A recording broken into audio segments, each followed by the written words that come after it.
கல்கி 2898 ஏடி இந்த படத்த பத்தி நம்ம ஏகப்பட்ட விஷயங்கள் அப்படிங்கிறது ப்ரீவியஸ் 2 வீடியோல வந்து டிஸ்கஸ் பண்ணியிருந்தோம். ஒரு வீடியோல வந்து ஏகப்பட்ட இன்ட்ரஸ்டிங்கான ஃபேக்ட்ஸ் நான் சொல்லியிருப்பேன். இந்த படம் எப்ப ஆரம்பிச்சதுலருந்து எது வரைக்கும் முடிஞ்சது, யார் யார் என்னென்ன ஒர்க் பண்ணியிருக்கா அப்படிங்கிற விஷயத்தெல்லாம் தெளிவா பேசியிருப்போம். அத தொடர்ந்து சுப்ரீம் யாஸ்கினுடைய ஆரிஜின் பத்தியுமே பார்த்திருப்போம். இப்போ இந்த வீடியோலயுமே ஒரு ஆரிஜின் தான் பார்க்க போறோம். யாரோடதுன்னா அஸ்வத்தாமனோடது. இந்த அஸ்வத்தாமன் ரோல் வந்து யார் ப்ளே பண்றா அப்படின்னு பார்த்தீங்கன்னா, it's played by Amitabh Bachchan. Ashwathaman யாரு? இவருடைய மோட்டிவ் என்ன? இவருக்கு என்ன வேணும்? அதுக்கப்புறம் இந்த விஷயத்த அவர் எப்படி செய்வாரு? எல்லா விஷயத்தையுமே இந்த வீடியோல மொத்தமா பார்ப்போம். ஸ்டார்ட் பண்ணலாம். பயப்படாது, புது பிரபஞ்சம் வந்துகிட்டு இருக்கு. இப்போ வரைக்குமே people are thinking once upon a time there lived a greatest warrior அப்படின்னு சொல்லிட்டு, அண்ட் ஹீஸ் அஸ்வத்தாமன்.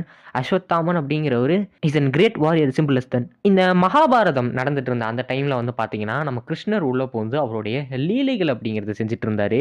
அந்த டைம்ல வந்து பார்த்தீங்கன்னா, அஸ்வத்தாமன் அப்படிங்கிறவர் எந்தவித பாவமே செய்யாத ஒரு நல்லவரா இருந்தாரு. எது வரைக்கும்னா, ஒரு தடவை வந்து பார்த்தீங்கன்னா, அவரு அந்த பிரெக்னன்ட் லேடியோட கருவ வந்து அழிச்சிருவாரு. ஐ மீன் அந்த கருவ வந்து டிஃபீட் பண்ணிடுவாரு. ஸோ இந்த விஷயத்த பார்த்த நம்ம கிருஷ்ணர் வந்து பார்த்தீங்கன்னா, டைரக்ட்டா அங்க வந்து நம்ம அஸ்வத்தாமனுக்கு சாபம் விட ஆரம்பிச்சுருவாரு. இந்த மாதிரி ஒரு செயல் நீ செஞ்சதுக்காக இந்த யுகம் எத்தனை யுகம் அழிஞ்சு இந்த கடைசி யுகம் வரைக்குமே நீ உயிரோட தான் இருப்ப. அந்த எல்லா வலிகளையும், வேதனைகளையும் நீ அனுபவிச்சு கஷ்டப்படுவ. ஆனா இந்த சாபத்திலிருந்து நீ மீளணும்னா, கல்கி அப்படிங்கிற ஒரு உயிர் பிறப்பெடுக்கும்.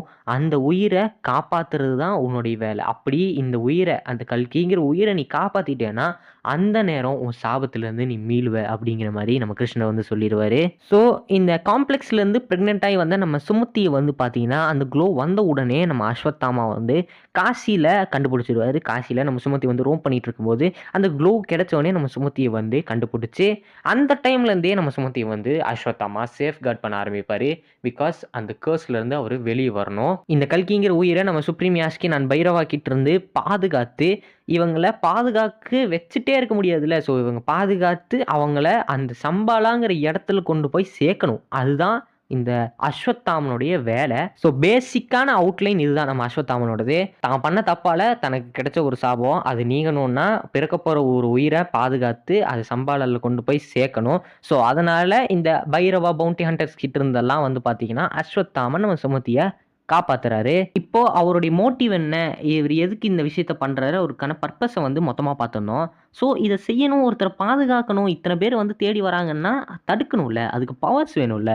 ஸோ இவருடைய பவர்ஸ் என்னங்கன்னு பார்ப்போம். இவரு வந்து ஒரு காலத்துல பயங்கர பவர் இருந்த ஆள் தான். அதுக்கப்புறமா அந்த சாபம் அப்படிங்கிறது கிடைச்சிட்டக்கு அப்புறம் பசி பட்டினியில வாடி, அவரு வந்து பல வருடங்கள் தவம் இருந்து இந்த மெடிடேஷன் ஸ்டேட்லயே இருந்து தன்னுடைய பவர்ஸ திரும்ப எடுப்பாரு. ஆஸ் ஐ செட் எர்லி, இந்த படம் வர வரைக்குமே நம்ம இவனோட பவர்ஸ் பத்தி அண்ட் தெளிவான ஒரு எக்ஸ்பிளனேஷன் வந்து சொல்ல முடியாதுன்னு சொல்லிட்டு, ஸோ இப்போ வரைக்கும் நான் இந்த ட்ரெய்லர் பார்த்ததுலலாம் வந்து பார்த்தீங்கன்னா, அஸ்வத்தாமனுக்கு வந்து ஒரு ஆர்டினரி மேன விட எக்ஸ்ட்ரார்டினரியா பவர்ஸ் இருக்கும். Like super strength, speed, ability, agility and fighting skills possibly இருக்கலாம். ஸோ இதெல்லாம் வச்சு அவரு நம்ம சுமதிய பாதுகாக்கலாம். இவருக்கான யூனிக் எபிலிட்டிஸ்லாம் என்ன? ஏதாவது யூனிக் ஸ்கில்ஸ் இருக்கா? அப்படிங்கிறதெல்லாம் நம்ம படம் வந்தா தான் பார்க்க முடியும். But he has extraordinary powers, அது மட்டும் சொல்லலாம். இந்த ரோல ப்ளே பண்றது நம்ம அமிதாப் பச்சன்ங்கிற சமயத்துல அவர் வந்து ஒரு மிகப்பெரிய ஸ்டார்டம். ஸோ அவருக்கான இந்த கேரக்டருக்கு பயங்கரமான பொட்டன்ஷியல் அப்படிங்கிறது இருக்கும். ஸோ அந்த ஸ்டார்டமை வேஸ்ட் பண்ணாம இந்த அஸ்வத்தாமனுடைய கேரக்டரை எவ்வளோ பொட்டன்ஷியலுக்கு அந்த மேக்ஸிமம் பொட்டன்ஷியல் புஷ் பண்ண முடியுமோ அந்த அளவுக்கு புஷ் பண்ணுவாங்க. ஸோ இந்த கேரக்டர் வந்து சும்மா ஜஸ்ட் லைக் தட்னு வந்துட்டு போகிற ஒரு கேரக்டராக இருக்காது. ஈவன் ஒரு கிளிப்பில் வந்து பார்த்தீங்கன்னா, அந்த காம்ப்ளெக்ஸ் மெம்பர்ஸ் மொத்தமாக எதிர்த்து நின்று சம்பாலாவே ஒரு ப்ரொடெக்ட் பண்ணுற மாதிரி வேற காட்டியிருப்பாங்க. ஸோ ஜஸ்ட் லைக் தட்டுங்கிற ஒரு கேரக்டராக இல்லாமல் இந்த கேரக்டர் நிறைய பேர் மனசுல பதிகிறதுக்கும் வாய்ப்புகள் இருக்கு. அஸ்வத்தாமன் கெத்துரா அப்படிங்கிற மாதிரி ஒரு ஃபீலிங்குமே இந்த கேரக்டர் கொடுக்கலாம். அஃப்கோர்ஸ் அமிதாப் பச்சன் வேற நடிச்சிருக்காரு. பர்ஃபார்மன்ஸ் வைஸும் நல்லா இருக்கும்னு நினைக்கிறேன். இந்த கல்கியை காப்பாத்திட்டா அவர் என்ன பண்ணுவார்? அவர் வந்து பார்த்தீங்கன்னா, கல்கியை காப்பாத்திட்ட அப்புறம் இந்த சத்தியோகாக போய் அங்கே நம்ம கிருஷ்ணர் மீட் பண்ணி அண்ட் தென் அவர் வந்து ஹெவனுக்கு போயிடுவார். இதுதான் அவருடைய மெயின் நோக்கமாகவே இருக்கும். இன்னொரு ஃபன் ஃபேக்ட் என்னன்னா, நம்ம அஸ்வத்தாமனுடைய ஹைட் வந்து 7 ஃபீட்டுங்க இதில். ஸோ இதுதான் இந்த அஸ்வத்தாமன் அப்படிங்கிற கேரக்டருடைய பேசிக் கேரக்டர் ஸ்கெட்சாக வந்து இருக்குது. வெள்ளி இப்போ நான் மொத்தமாக இந்த 4 நிமிஷம் வரைக்கும் பேசியிருக்கேன்ல அவருடைய ஆர்ஜினை சிம்பிளாக எக்ஸ்பிளைன் பண்ணுற மாதிரி அஸ்வத்தாமனுக்கு விட்ட ஒரு கிளிம்ஸ்லேயே வந்து காட்டியிருப்பாங்க. அந்த குகைக்குள்ளே இருக்கிற ஒரு சின்ன பையன் வந்து பார்த்தீங்கன்னா, உங்களால் எவ்வளோ உயிர்களை காப்பாற்ற முடியும் அப்படின்னு கேட்குற அந்த சமயத்தில் நம்ம அஸ்வத்தாமன் சொல்லுவார், நான் ஒரே ஒரு உயிரை காப்பாற்றினாலே போதுமானது அப்படிங்கிற விஷயத்த சொல்லுவார்.